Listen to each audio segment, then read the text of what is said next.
The streets of Geneva in the 16th century were a stark contrast to the city's reputation as a bastion of religious reform. Amidst the grand cathedrals and bustling marketplaces, there was a hidden world of suffering. Orphans wandered aimlessly, their clothes tattered and faces gaunt from hunger. Elderly men and women, too frail to work, huddled in doorways, their eyes filled with despair. The sick and the injured lay in squalid conditions, their cries echoing through the narrow alleys. This was the reality that John Calvin and his followers could not ignore. Calvin, a towering figure in the Protestant Reformation, was not just a theologian. He was a man deeply concerned with the welfare of the poor. He believed that the church had a sacred duty to care for those in need, and he set out to create a system that would address the root causes of poverty. But this was no small task. The problem was vast, and the solutions were not always clear. One of the most striking aspects of Calvin's approach was his insistence on moral accountability. He did not believe in simply handing out food and money to anyone who asked. Instead, he advocated for a system that would help people become self-sufficient and productive members of society. This meant that the deacons, the church officials responsible for caring for the poor, had to make tough decisions. They had to distinguish between those who were truly in need and those who were exploiting the system. The Bourse, an institution established in Geneva to manage the distribution of aid, was at the heart of this system. The deacons who ran the Bourse were not just administrators. They were also moral guardians. They visited the homes of the poor, assessed their needs, and provided assistance accordingly. But they also provided job, training, tools, and even temporary housing to help people get back on their feet. The goal was not just to alleviate immediate suffering, but to create a sustainable solution to poverty. Calvin's vision was not without its critics.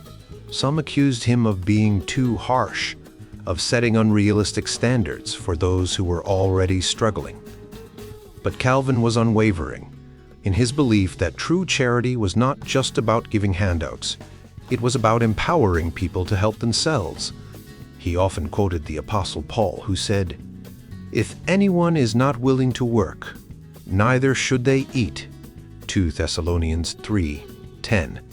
This principle was deeply ingrained in the Bourse's operations. The Bourse's activities were wide-ranging. They provided housing for orphans, the elderly, and the incapacitated. They sheltered the sick and dealt with cases of immorality, ensuring that the community remained morally upright. They even hired doctors and teachers to care for the sick and educate the young. The deacons were not just concerned with physical needs. They also addressed the spiritual and moral well-being of the community. But the Bourse was not just a local institution. It was part of a larger tradition that stretched back to the early Christian church. Calvin and his followers drew inspiration from the Old Testament, the Book of Acts, and earlier church councils like the Synod of Tours, which had established the responsibility of caring for the poor as a fundamental duty of the church. They saw themselves as building on the work of their predecessors, standing on the shoulders of those who had come before them. The Bourse's approach was not perfect, and it faced many challenges. But it was a bold and innovative experiment in social welfare, one that sought to balance compassion with accountability. It was a system that recognized the dignity of every person and aimed to restore that dignity through practical, holistic care. As the deacons went about their work, they were guided by a deep sense of Christian duty. They believed that caring for the poor was not just a moral obligation. It was a way of showing the love of Christ to those who needed it most. And in a city where the lines between church and state were often blurred, the Bourse stood as a testament to the power of faith in action. In the next chapter, we will delve deeper into the daily operations of the Bourse, and the lives of the people it served. But for now, let us remember the shocking reality that sparked this remarkable institution. The streets of Geneva filled with the cries of the poor, the sick, and the forgotten. It was a reality that John Calvin and his followers could not ignore, and it was a reality that they were determined to change. John Calvin, the great reformer, had a deep and nuanced view of marriage that was shaped by both his personal experiences and his theological convictions. His perspective on marriage was a significant departure from the medieval view that often saw celibacy as superior to marriage. Calvin believed that marriage was a beautiful and holy institution, ordained by God for the mutual benefit and growth of the couple, as well as for the procreation of children and the strengthening of the community. Calvin's own marriage to Idelette de Bure was a testament to his views. When he first met Idelette, she was a widow with 2 children. Despite the challenges, Calvin saw in her a woman of deep faith and character. They were married in 1540, and their union was marked by mutual respect and affection. Calvin once wrote to his friend Pierre Viret, "I am deprived of my excellent life companion, who, if misfortune had come, would have been my willing companion not only in exile and sorrow, but even in death." This simple yet profound statement reveals the depth of his love and the importance he placed on the companionship and support that marriage can provide. For Calvin, marriage was not just about having a partner to share life with. It was also a means of growing in Christian character. He believed that the challenges and joys of marriage could help spouses develop virtues like patience, kindness, and selflessness. In his commentary on 1 Corinthians 7, Calvin wrote, "Marriage is a school of virtue where we learn to control our passions, to be more considerate of others, and to live in harmony." This view was a stark contrast to the medieval idea that marriage was a necessary evil, primarily for procreation and avoiding sin. Calvin also emphasized the importance of mutual love and respect in marriage. He believed that husbands and wives should be equal partners, each contributing to the relationship in their own way. In his Institutes of the Christian Religion, he wrote, "God has ordained that the husband and wife should be one flesh, which means they should share everything, joys, sorrows, and responsibilities. They should support each other in every way, just as Christ supports the church." This idea of mutual support and partnership was revolutionary at the time, as it challenged the traditional patriarchal view that the husband was the sole authority in the home.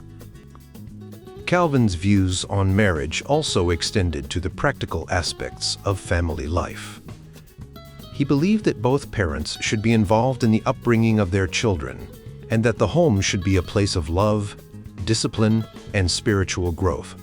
He wrote, "Parents should teach their children not only the ways of the world, but also the ways of God. They should lead by example, showing their children how to live a life of faith and obedience."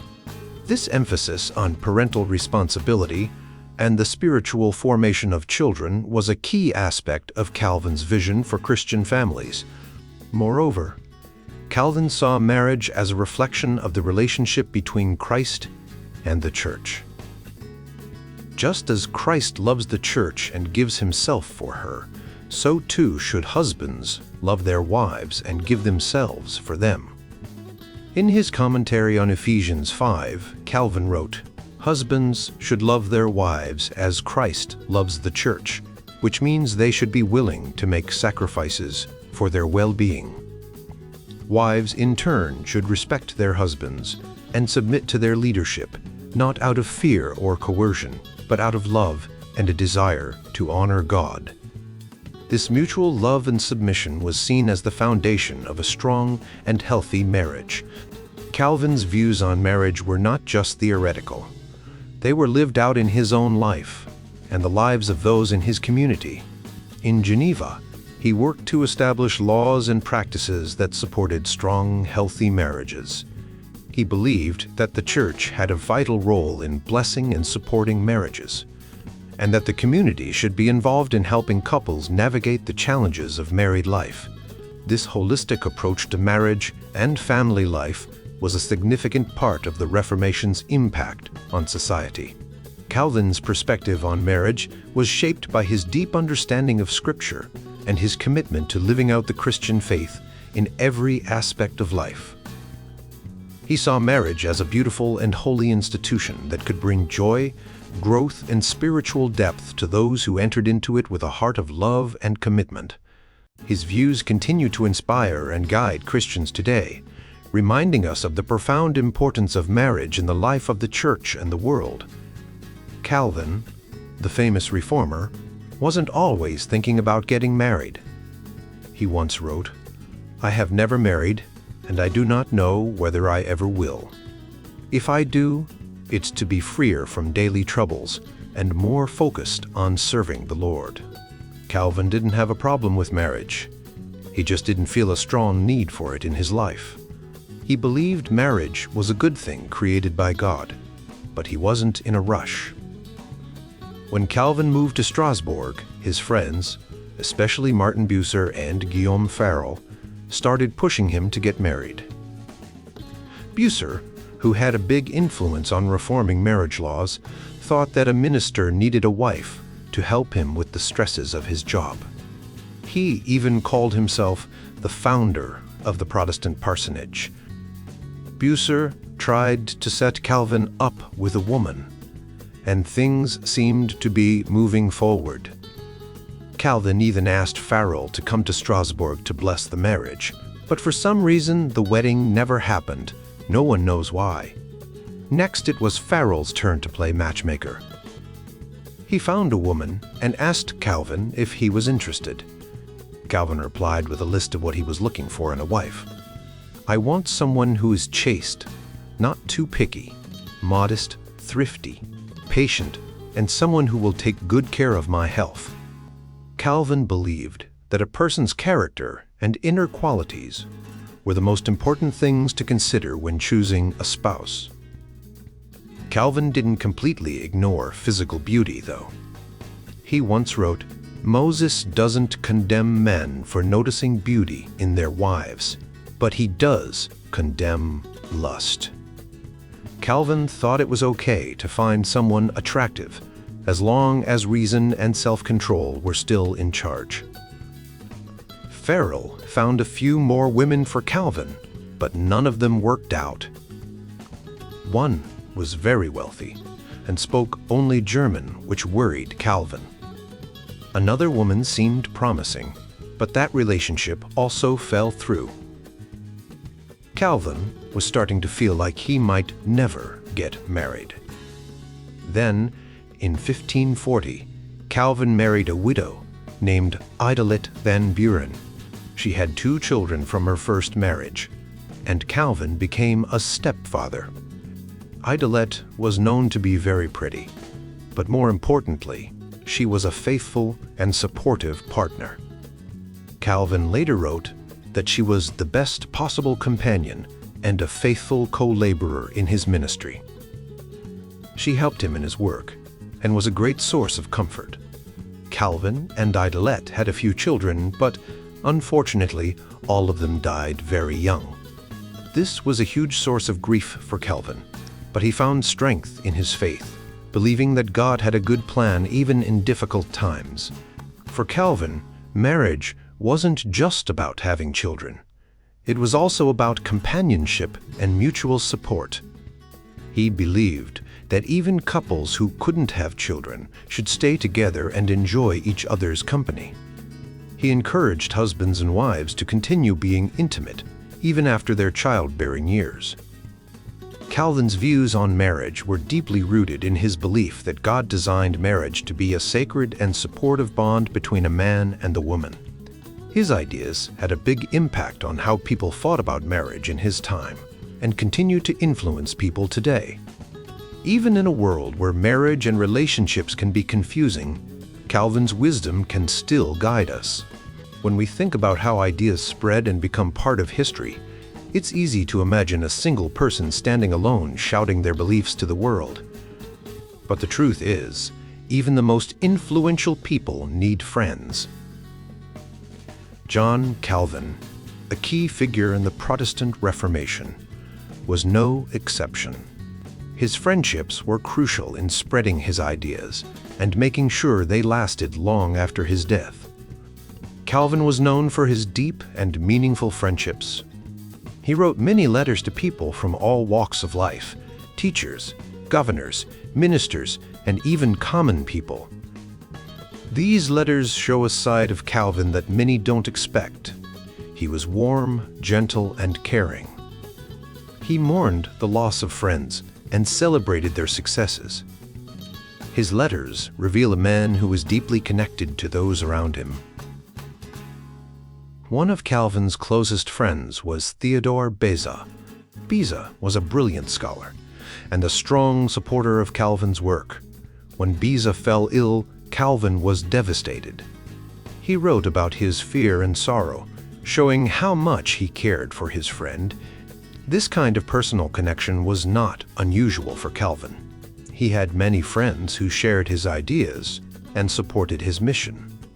Calvin's friendship with other reformers like Martin Bucer, John Ponet, Christopher Goodman, and Peter Viret was also important. These men wrote books and articles that supported the ideas of the Reformation. They believed in the same principles as Calvin and worked together to spread those ideas. For example, Martin Bucer wrote a book called De Regno Christi in 1551, which talked about how Christians should live in a world ruled by kings and governments. John Ponet wrote a short treatise of political power in 1556, which discussed when it was right to disobey a bad ruler. These works, and many others, were part of a larger movement that Calvin helped lead. Calvin's friendship with these men was like a network of support.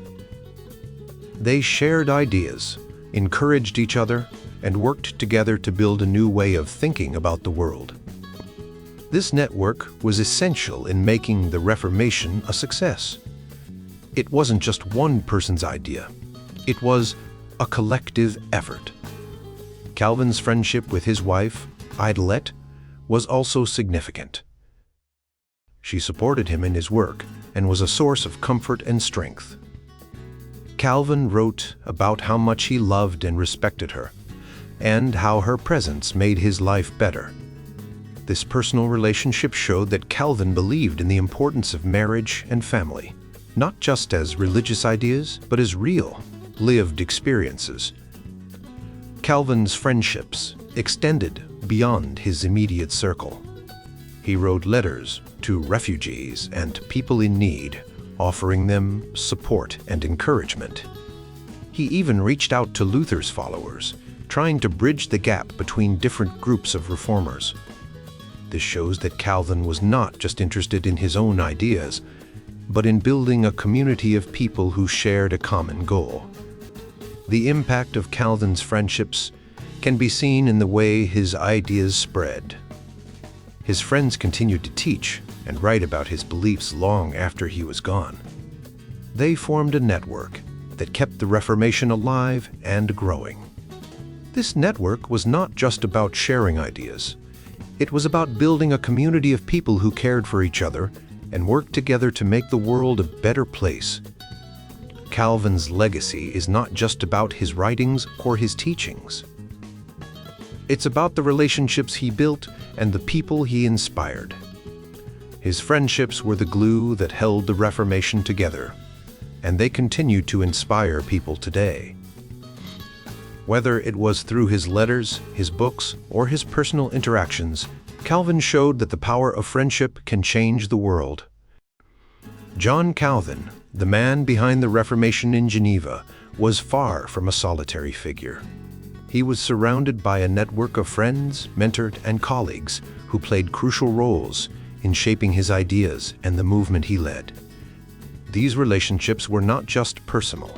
They were instrumental in spreading the Reformed faith across Europe. Calvin's journey began in Geneva, a city that became the heart of the Reformation. He and his friends, who were deeply committed to spreading the Republic of Christ, believed that God's providence and divine election were central to their mission. They encouraged civil rulers to adopt their religious views, arguing that the zeal for God's glory should know no boundaries. This theology of resistance, while sometimes seen as politically subversive, was a cornerstone of their movement. Calvin was not just a leader, but also a friend. He understood that leadership involved more than just giving orders. It meant supporting others and delegating responsibilities. When conflicts arose, as they often did, Calvin worked to mend broken relationships and maintain harmony among the Protestant reformers. His ability to encourage and inspire those around him was a testament to his character. One of Calvin's closest friends was Peter Viret, a reformer from Lausanne. They had known each other since their days at the University of Paris, where they studied under the same professors. Viret's influence on Calvin was profound, especially in the area of political resistance. When Calvin returned to Geneva after his exile, he asked Viret to prepare the way for him. Their friendship was so strong that they often wrote to each other, sharing their joys and sorrows, and offering each other advice and support. Viret's role in Calvin's life was so significant that some historians believe he should be honored alongside other key figures of the Reformation. During his exile in Strasbourg, Calvin found a new community of friends and mentored. Johann Sturm and Martin Bucer, leading educators of the Reformation, provided him with both guidance and fellowship. Calvin taught in Sturm's academy and accompanied Bucer on diplomatic missions. This period was crucial for Calvin's development, as he saw the potential of a harmonious relationship between church and state. Bucer's influence on Calvin was so deep that Calvin often spoke of him with deep appreciation. Even after Bucer's death, Calvin's return to Geneva in 1541 was a significant moment. Despite the challenges and the pain of his earlier exile, he felt a deep sense of duty to the church in Geneva. He returned with a vision for a reformed church and a commitment to working collegially with other ministers. The company of pastors, a group of ministers who met regularly, was a key part of this vision. Calvin believed in the power of collaboration and sought to create a community where ministers could support and challenge each other. The establishment of the Genevan Academy in 1558 was another testament to Calvin's leadership and his network of friends. The Academy drew inspiration from other educational institutions, such as the Lausanne Academy and the Strasbourg Academy. It quickly became a leading center of Protestant education, attracting students and faculty from across Europe. The presence of legal and medical scholars at the Academy further enhanced its reputation. The Academy's success was a reflection of Calvin's ability to build on the work of others and create something enduring. Calvin's relationships extended beyond Geneva. He maintained correspondence with many rulers and leaders across Europe, dedicating his commentaries to them as a sign of respect and friendship. These dedications were not just formal gestures. They reflected genuine connections and a shared commitment to the Reformation. Calvin's dedication of his commentary on Genesis to Henry, Duke of Navarre, and his dedication of the harmony of the Gospels to the noblemen and Council of Frankfurt are just a few examples of his extensive network. Calvin's friendship with Philip Melanchthon, a key figure in the German Reformation, was particularly notable. He dedicated his 1543 work on the bondage and liberation of the will to Melanchthon, highlighting their shared theological views. Calvin admired Melanchthon's clarity and simplicity, qualities that resonated with his own approach to writing and teaching. In Geneva, Calvin worked closely with the city council, ensuring that the church and state operated in harmony. While there was a clear separation of jurisdictions, the two spheres of influence often consulted with each other. The Genevan Senate and the Council of 200 frequently sought the advice of the Genevan pastors, and the pastors in turn suggested legislation and processes that were approved by the civil council. This cooperative relationship was a hallmark of Calvin's approach to governance and a key factor in the success of the Reformation in Geneva. Calvin's life and work were deeply enriched by the friends and mentor who surrounded him. From his early days in Paris to his later years in Geneva, he built a network of relationships that supported and sustained him. These friendships were not just personal. They were essential to the spread of the Reformed faith and the establishment of a new order in Geneva.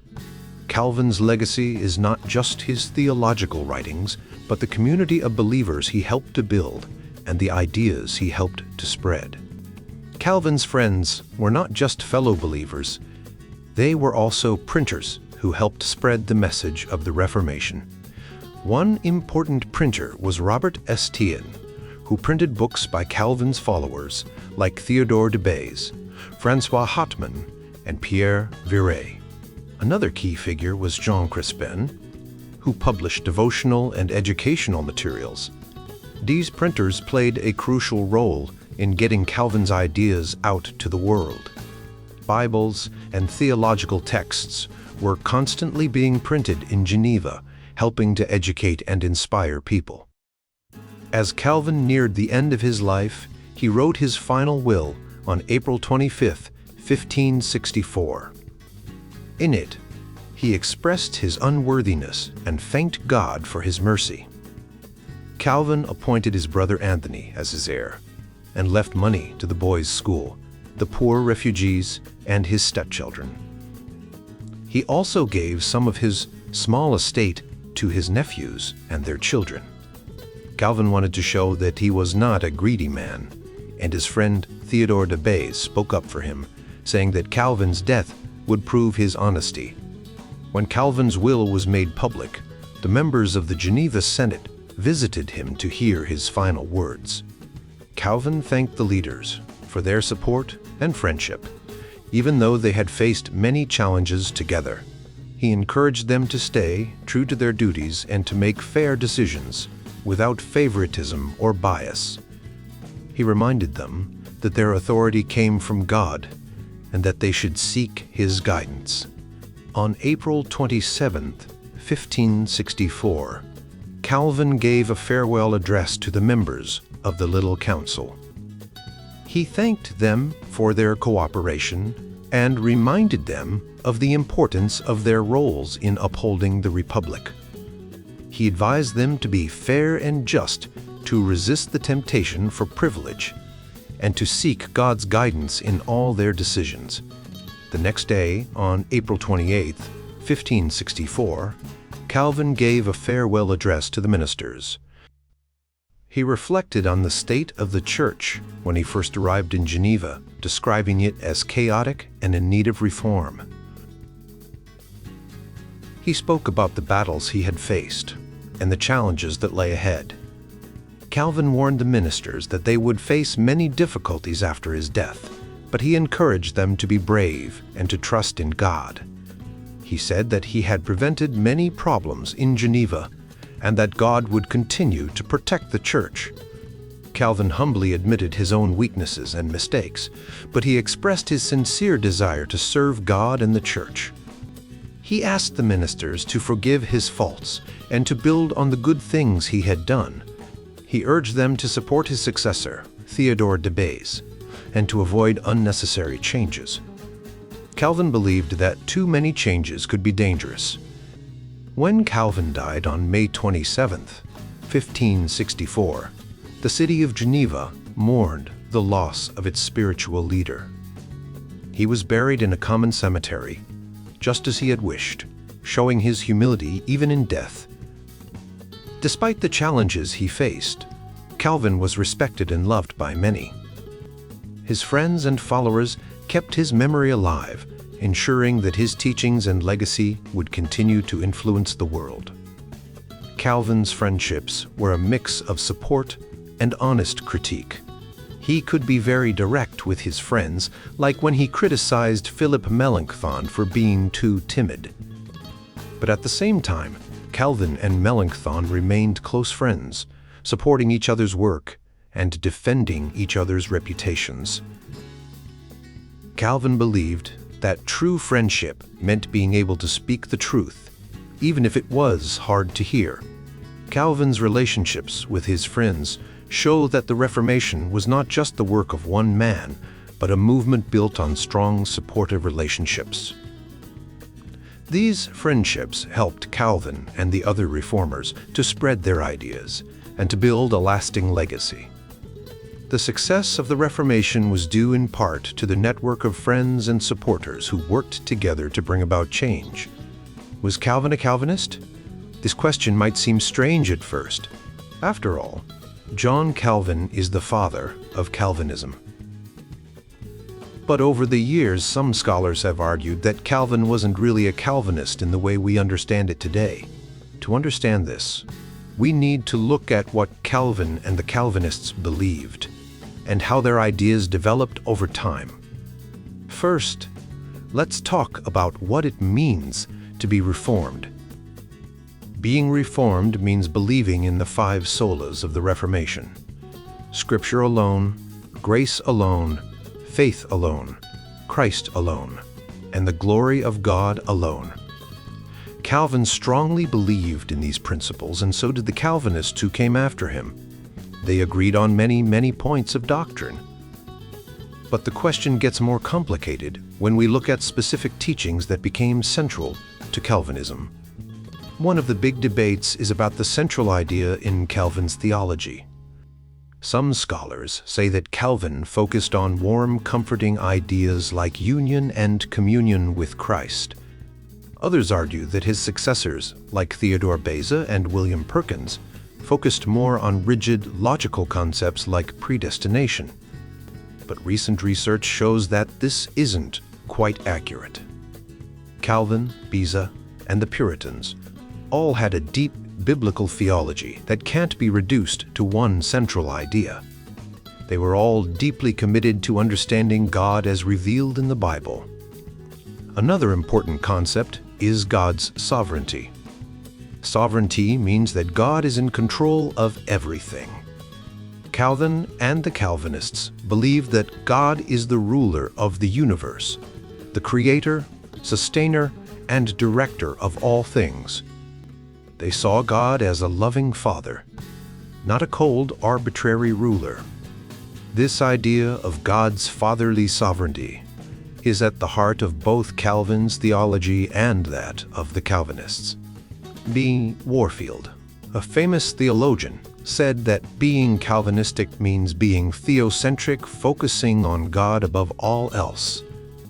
Calvinists see God in everything: in nature, in history, and in grace. They believe that every aspect of life should be lived in the presence of God. When it comes to Reformed confessional theology, Calvin is often seen as the gold standard. Some people think that if a teaching doesn't match Calvin's exactly, it's not truly Reformed, but this isn't fair.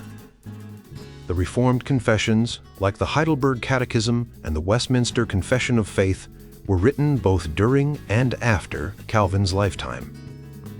They built on his teachings and sometimes added new insights. For example, the Westminster Confession of Faith, written by the Puritans, has a more developed covenant theology than Calvin's works.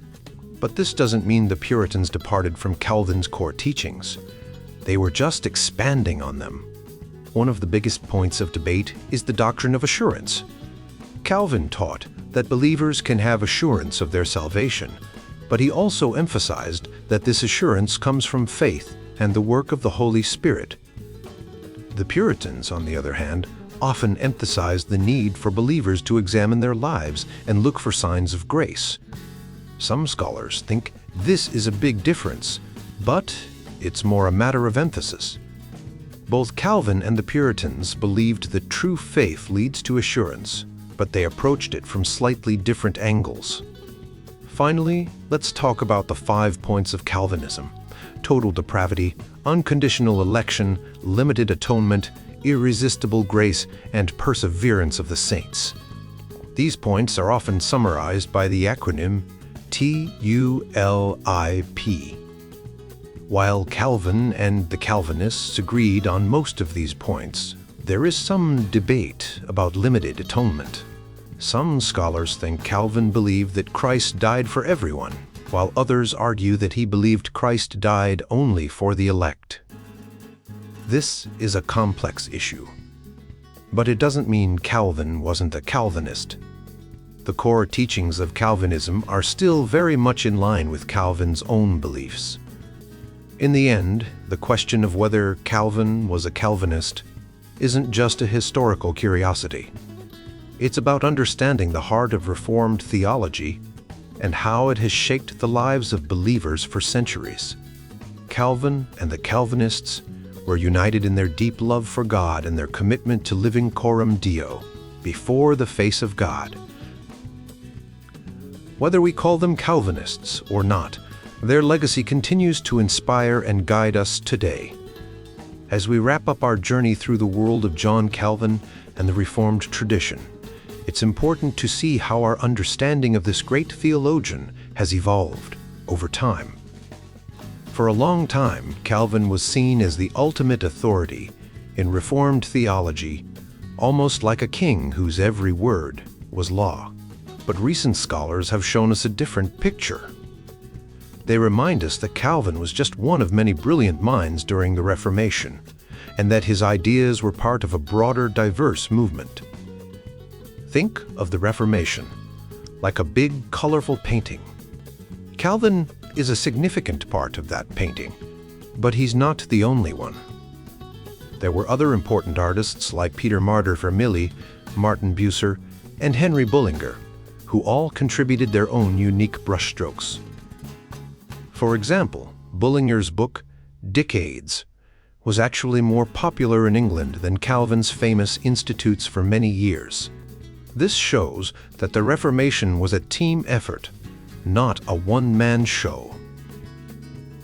When we look at the confessions and catechisms from the 1560s, like the Scots Confession, the Belgic Confession, the Heidelberg Catechism, and the Second Helvetic Confession, we see that they all share a core set of beliefs.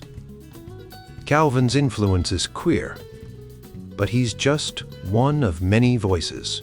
This is different from the Lutheran tradition, where Martin Luther and Philip Melanchthon had a more dominant role in shaping the Book of Concord. The way Calvin and his followers thought and wrote also matters.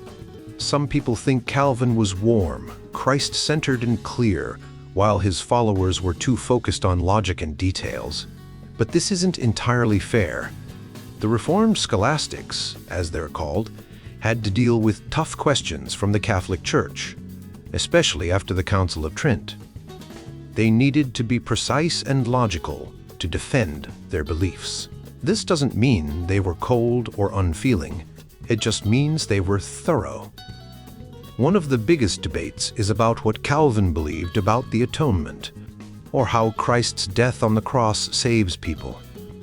Some say Calvin believed Christ died for everyone, while others say he believed Christ died only for the elect. This is a tricky question because Calvin often used words like all and us in ways that can be confusing.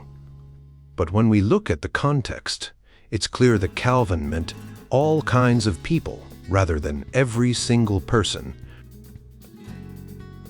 Another point of debate is the free offer of grace, or the idea that the gospel should be offered to everyone. Some think Calvin couldn't have believed in a limited atonement if he supported the free offer of grace. But this isn't true. Just because Christ's death is sufficient for all doesn't mean it's effective for all. The offer is sincere because if anyone responds, they will be saved. It's like a store that offers a deal to everyone, even if they don't have enough stock for everyone to buy it. Christ's offer is different because his grace is never exhausted. In the end, the debate about Calvin and his followers is more than just a historical curiosity. It's about understanding our own beliefs and how they connect to the past. Calvin was a great theologian, but he wasn't perfect. His followers, the Reformed scholastics, built on his work and developed it in new ways. They were responding to the challenges of their time, just as we do today. So as we close this chapter, remember that the Reformation was a rich, diverse movement with many voices. Calvin is an important part of that story, but he's not the whole story. By understanding this, we can appreciate the complexity and depth of the Reformed tradition and see how it continues to shape our faith today.